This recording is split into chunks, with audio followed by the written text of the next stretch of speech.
jajaran Forum Koordinasi Pimpinan Daerah, Forkopimda, Provinsi Maluku melakukan pemantauan situasi keamanan dan ketertiban masyarakat, Sitkamtibmas, pada malam takbiran menjelang Hari Raya Idul Fitri 1446 Hijriah di Kota Ambon. Pemantauan terpusat dilakukan di Tribun Lapangan Merdeka Kota Ambon, Minggu, 30 Maret 2025, malam.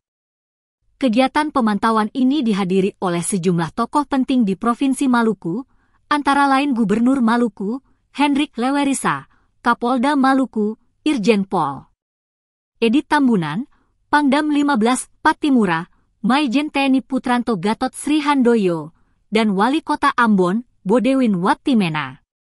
Turut hadir pula perwakilan dari Forkompimda Provinsi Maluku dan Kota Ambon. Dalam rangka menjaga keamanan dan ketertiban selama malam takbiran, aparat gabungan dari TNI dan Polri melakukan pengamanan intensif di berbagai titik strategis di Kota Ambon. Selain pengamanan, petugas juga melakukan penyekatan dan pengalihan arus lalu lintas di belasan lokasi untuk mengantisipasi kepadatan kendaraan dan potensi gangguan keamanan. Adapun belasan titik yang menjadi fokus pengamanan dan pengaturan lalu lintas meliputi kawasan Batu Gantung, Perempatan Masjid Al-Fatah, Perempatan Tugu Trikora, SPBU Soa Bali, Kebun Cengkeh, Ongkolyong, Batu Merah, JMP Galala, JMP Poka, Ahuru, dan pertigaan Paso depan Polsek Baguala. Berdasarkan pantauan langsung tribunambon.com di lapangan, suasana malam takbiran di Kota Ambon secara umum berlangsung kondusif.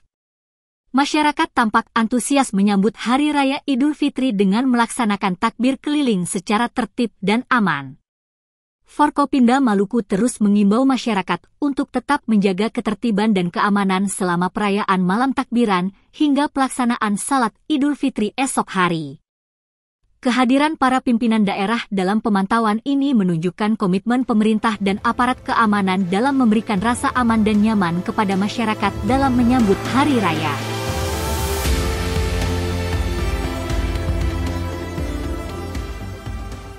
Download Tribun X sekarang, menghadirkan lokal menjadi Indonesia.